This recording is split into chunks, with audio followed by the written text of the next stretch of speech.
It's me again. Hi.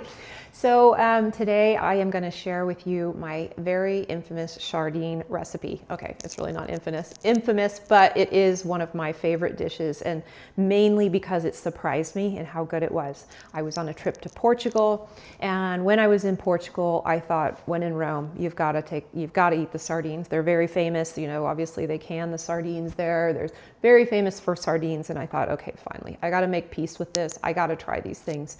And I was shocked at how much I loved them. And one of the dishes that they served me was kind of what I'm going to make for you. I don't know how they made it, but I came home and just sort of created my own, which was, I use cherry tomatoes. I bet you could use all kinds of tomatoes, but I like that bright, fruity, sour flavor of the cherry tomatoes. So I have about 1.5 pounds or about 600 grams of cherry tomatoes here.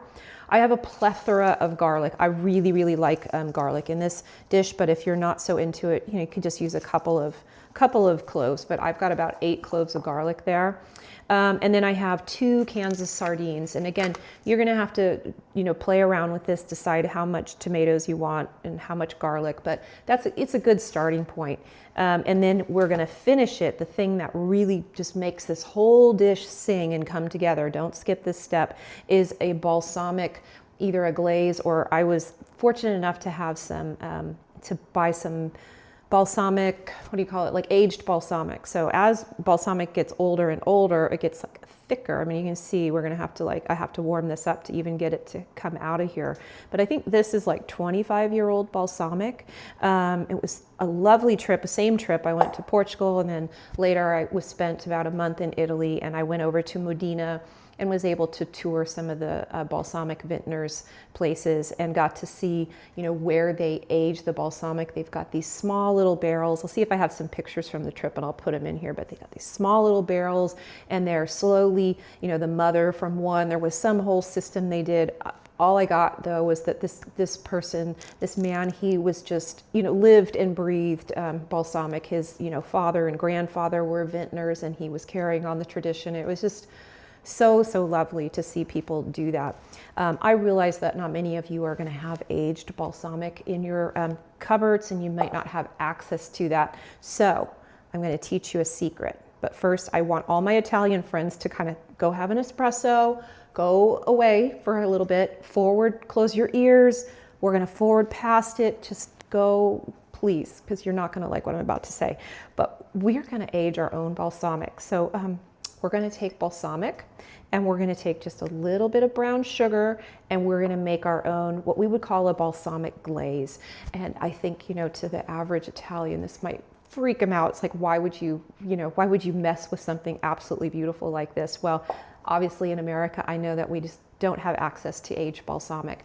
You may have access to balsamic glaze, and it would be in your grocery store. I just saw some at Trader Joe's. However, it was packaged in a plastic bottle, and I just have this kind of weird, and again, check me on this. So there's zero research put into this, but my thought is anything that's acidic sitting in a plastic bottle, I just have to think some of those, plastics, whatever the chemicals from the plastics are getting into the food that I'm eating. So I just stay away from it, but you can, if you want to skip this step, you can, but this is so easy. We're just going to take a cup of balsamic and a 1/4 cup of brown sugar, bring it to a boil, and I'll show you how to do it, but we're going to bring it to a boil until it's just a little bit thick, not as thick as a caramel glaze, but just kind of a nice thick, maybe like a gravy thickness. I'll show you. It'll have to coat the back of a spoon. All right, so let's get started. The first thing we're going to do is make the balsamic glaze. So if you already have something like that, you can forward, and I'll make sure to put like the minute marks in this video, but you can forward past, and we'll get right into the sardines right after that. But this is a great, this balsamic glaze, you'll want to make it. You'll have plenty left over. You'll just keep it in your cupboard. It doesn't need, in fact, definitely don't put it in your fridge. You'll never get it out of its container, but find some kind of small container you can use, and you can pour it over all kinds of dishes, even, hear me out, ice cream. It's a wonderful accompaniment to like a small dish of vanilla ice cream, some strawberries, and then you put this balsamic glaze on that, and everyone will think you are like some Michelin chef. So anyway, it's really, really lovely over just kind of common things. You can put it over pasta dishes. I don't eat a lot of pasta, but you can put it over pasta or rice, kind of those more, what would you say, like kind of just base flavors. This kind of just pops them out, and especially goes well with garlic and tomatoes. So think about this, using it in other parts of your kitchen. So let's get going. I'm just gonna pour a cup of balsamic in there. That's a bit thick already, so this shouldn't take too long. We're gonna put some brown sugar in here. Just try to dissolve it.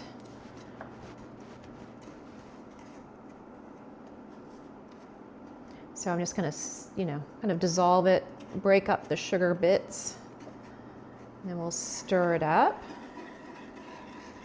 And I'm going to turn up the heat. Now this is, obviously you can't smell this on the video, but it really produces quite a vinegary smell throughout the house, which will dissipate within, several hours, but you might want to open your windows or burn a candle. So I'm just trying to get that sugar up off of the bottom, and we'll just wait for it to boil.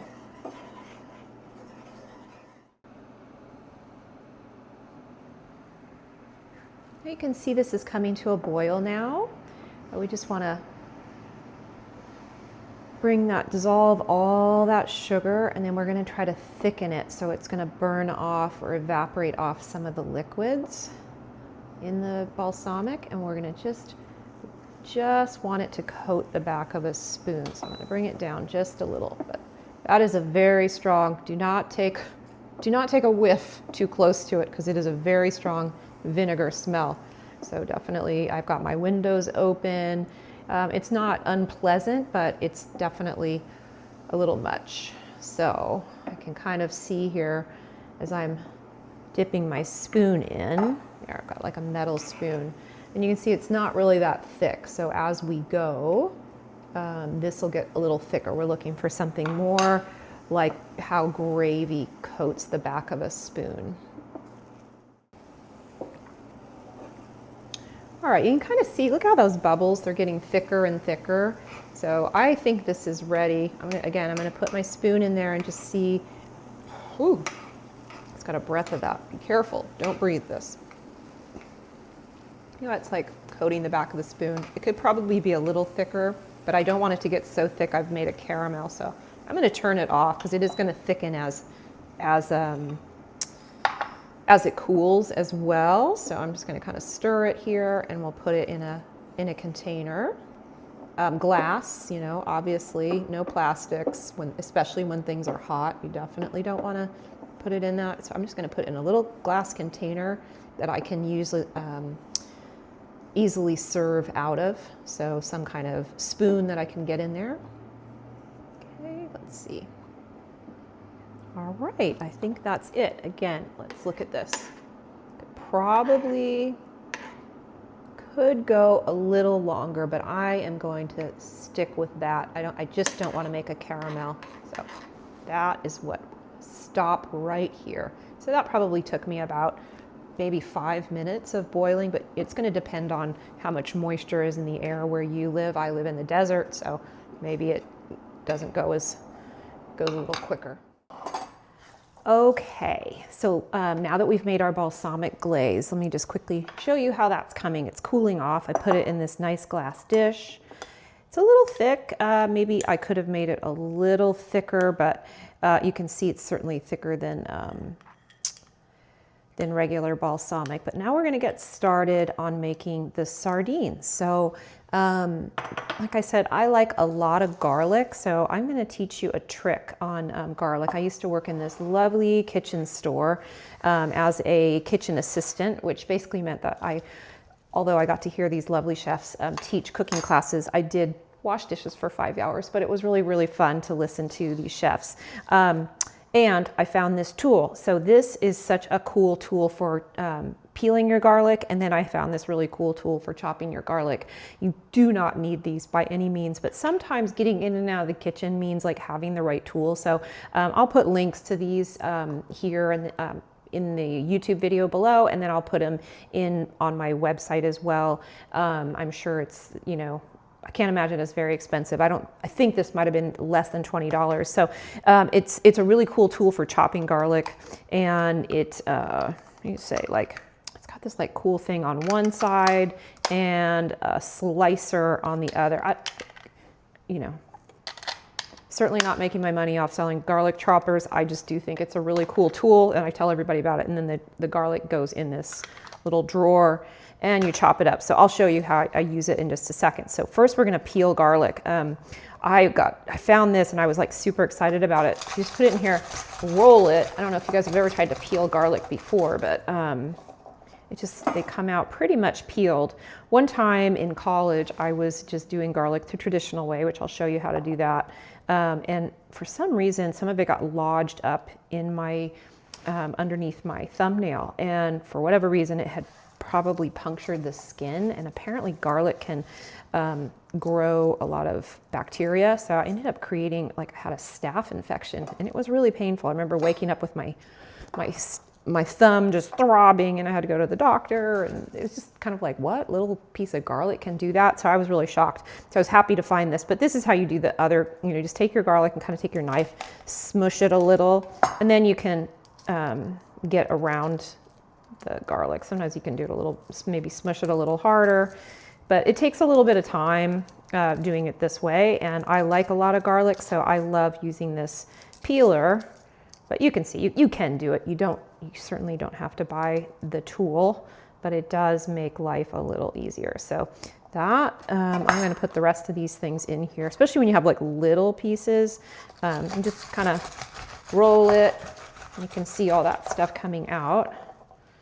And it doesn't sometimes you have to put them back in there, but it makes this job a lot faster. So this one needs a little more help. So I'll just put it in there with some more. I don't know why this works, but it seems to do it. And I think there's probably other ways. Maybe you could do it with like a little plastic bag, but this is silicone, so I feel like it's a little bit safer. I try to keep plastic out of my kitchen as much as possible. Maybe, I don't know. I try to be mindful of the plastics, not just because they're bad for the environment, but because they're bad for us. And I just think there's a lot we don't know about them. So I don't know, better safe than sorry when it comes to plastics. Oops, get this in here and this in here. You can see it's kind of messy, so I'll clean up and we'll come right back. These will be our garlic, nice and peeled pretty much. And we will go on to the next step. So let me clean up for you and I'll come right back. All right, so with this garlic, you could just chop it up with a knife. You do not need this little handy dandy thing. But again, like I try to get out in and out of the kitchen as quickly as possible. I do love being here, but you know, there are other things I'd like to do, especially this time of year when it's so lovely. Oh my God, hiking here in Arizona at this time of year is like, it's an absolute gift. It's just so beautiful. I encourage you, if you've never been here, take a trip out to Arizona. Just don't do it in June, July, August, or September, and maybe even sometimes October, but so it is really hot here. And if you do come at that time, just go up north. So that is gonna chop these things. Oops. We'll chop that. Now it's still a little, so when it comes out, they're a little thicker than I like them a little bit more finely chopped, but I'm gonna just chop them again with my knife in just a second here. So, but you can see like how fast this is. And it just makes life a little easier. So I used to work with a professional baker I lived in New Orleans for a little while. I know I've lived all over, but I lived in New Orleans for a little while, and I worked with this professional baker, and you know, her motto was just always like having the right tool at hand, you know, in the right place at the right time makes all the difference when it comes, especially to cooking. She was a baker, but cooking, sometimes you're throwing things together really quickly, and you need the tool right in the right place. So, okay, so we're just gonna take this, chop it up a little bit more fine, but I could leave it like this, kind of chunky, but I like it really fine. You can use frozen garlic. I'll show you, there's this frozen garlic I buy it at Trader Joe's here in America. I know when I lived in Germany, I could get it in the freezer section there. I'd imagine it's available in Italy as well. Let's see here, I have it, garlic. It's these fun little things. They're just little, each one is like 1 cube of garlic frozen. So if you can find those, you know, and you don't feel like chopping a bunch of garlic, you can totally use this. I just find this has a stronger, more pungent flavor when I use this, but you can use these and it does make life a lot easier. So hot tip. All right, and now we are going to, you want to have everything chopped up and ready to go because this does come together really quickly. So for the cherry tomatoes, I actually need to wash them. So I'll see you back here in a second. I'm going to pop all these things off, but I mean, God, aren't these so pretty? I think vegetables are like gorgeous. They're like God's painting or something like that. I don't know. So I'm going to wash all of these and then we are going to chop them in quarters. So in half and then in half again. You can come up with the texture you would like, but that's what I tend to like. Okay. Okay, here we are. We have got our tomatoes chopped and ready to go. We've got our garlic chopped and ready to go. I've got my cans of sardines open and ready to go. We are going to use, this is packed in olive oil. I check the ingredients on your sardines, make sure it's not like sunflower oil, make sure it's 100% olive oil, and you can use that in here. It has got, you know, kind of the nicer flavor. Also wanted to just add these sardines. So we're looking at 1,700 milligrams of omega-3 fatty acids, which is about what I typically take in a day. This dish in each one of these cans has about 22 grams of protein, those of you that count protein. So I would see this as two dishes, like for 2 servings, either for myself, you know, one would be left over for the next day, or my son who would probably eat this whole thing in one sitting. And I just eat mine without any rice, but you can put yours with some kind of either potatoes or rice. And I don't know if you know this hot tip, but when you make, like if you're working on your gut microbiome, when you heat up a starch like rice, potatoes, sweet potatoes included in this, heat it up, cool it down, and now you can either eat it cold or you can reheat it, but that starch in there is now a resistant starch, and it's something now that's really, really a lot healthier for your microbiome and will feed, I think, butyrate in your gut. So butyrate, which is something that can help you with fat burning. It can help just basically make your gut a much happier, healthier place. So when you're using the starches, kind of be thinking about that. Like you can, you know, heat them up, but then cool them down. Like say if you wanted kind of more of a, like a crisp potato dish with this, like you could take some potatoes, cook them up one day in the oven, cut them maybe in 4s, and then heat them, like saute them in a pan and serve that with this.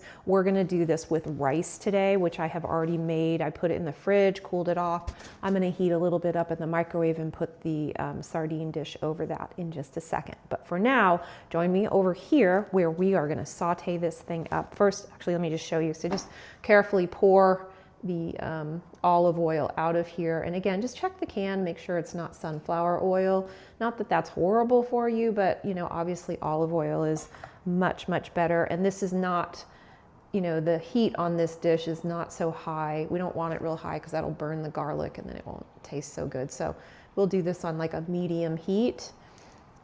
All right, here we go.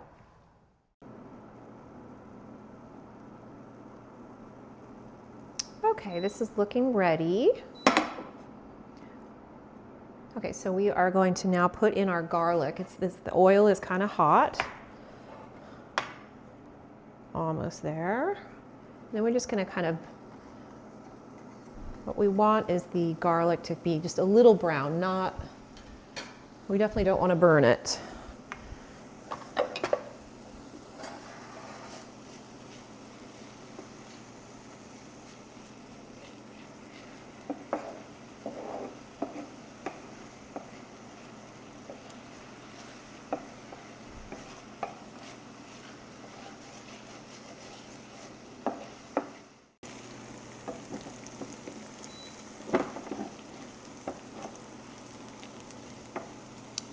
So see how there's like a little bit of brown there? I'm gonna now put in my tomatoes.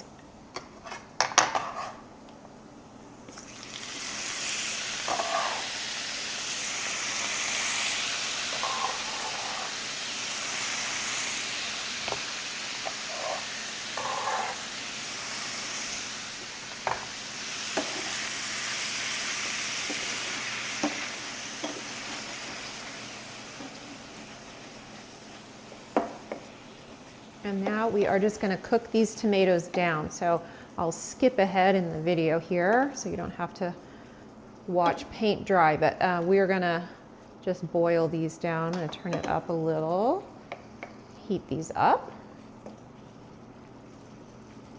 and I'll come back when they're almost ready. So again, we're just going to boil this down until it's kind of thick, stir it around.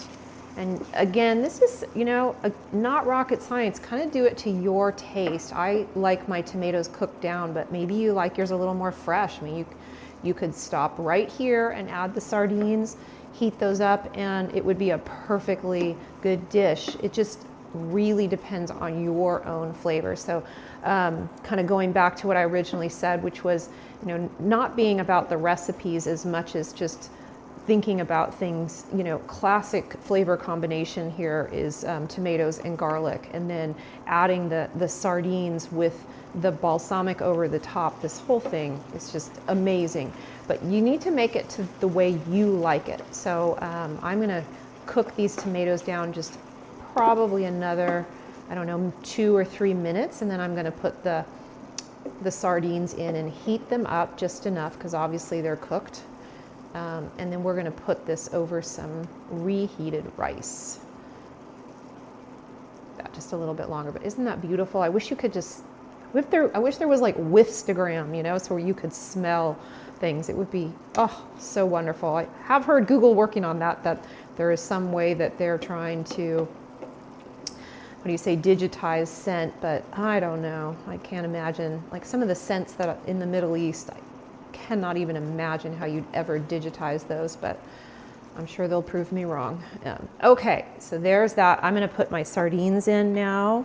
Just use a fork. I'm going to turn the heat down just a bit. And there's a little bit more olive oil in there. I don't break them up too much. If you can kind of keep them whole, you know, then do that. It's not that big of a deal. It's more presentation. But did you guys know, so you can kind of see the sardine bones in there, but these things are full of calcium too. So anybody looking to get a bunch of calcium in their diet, sardines are really good for that as well.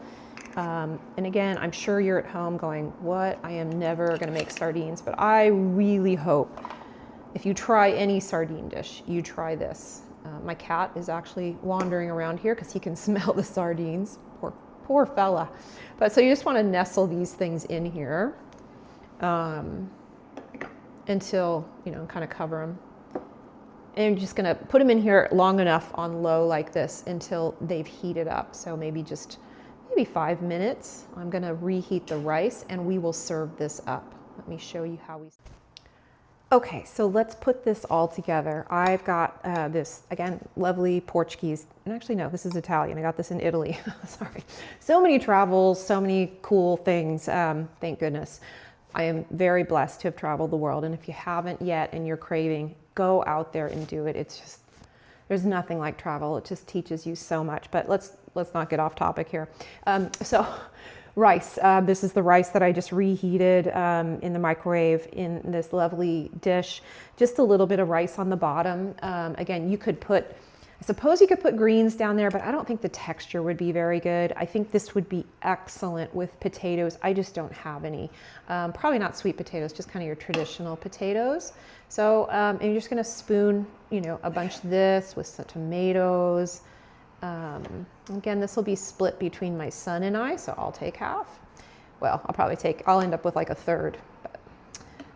And just like that, maybe a few more tomatoes. And then, again, don't forget this, right? It's okay with this. It's pretty good just like that. But really, this is the key. This is like the gold that it just, oh, I can't cannot say enough great things about this. You could say umami, but I can't even go there. I don't know, it's beyond that. And we're just gonna drizzle this over the top. And again, if you are fortunate enough to have aged balsamic, then that is the way to go. But I like a lot of this, maybe like that much. That's probably plenty. And it just makes the whole thing sing with delight. And now I've got all this leftover balsamic. I'm not eating ice cream right now, but I do like over the holidays, or maybe, you know, a couple times a year I let go and I just sort of have what I want. But that is excellent over ice cream. But if you were just skipping the ice cream, it's excellent over strawberries. You could even just freeze strawberries and put some of that over it as like a treat, just sort of something different.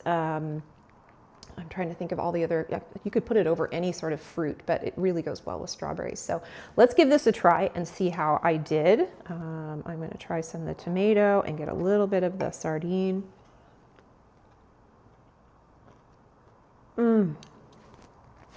Please make it. Please, this is so freaking good. I can't just like, it's so good. Yeah, make it. Don't just watch me. Go home, get some sardines, get some cherry tomatoes, get some garlic, and get in your kitchen and get going. All right, thank you.